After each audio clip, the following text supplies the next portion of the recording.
just think, I've heard it said to me, aren't these just going to be a big bonfire if something happens in the building?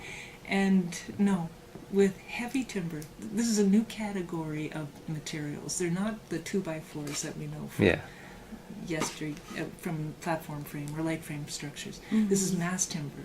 By code, they have to be a certain dimension, 6 inches wide by 8 inches deep for a beam, for example.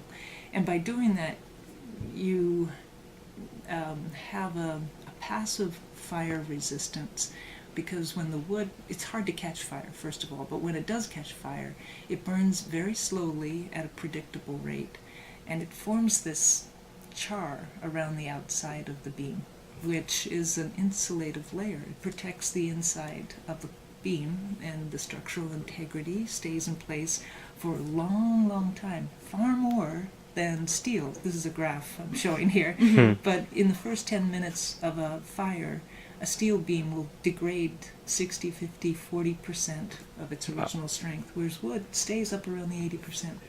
And this is a great picture that it's been in existence for about 10, 15 years to just prove anecdotally, if nothing else, that a wood beam will survive a fire, whereas the steel beam just sort of melts and bends and kind of falls over the top of it.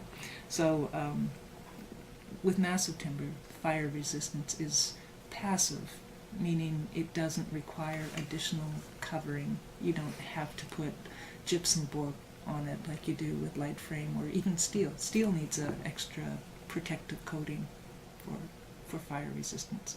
But with wood, large sections, you can leave it exposed.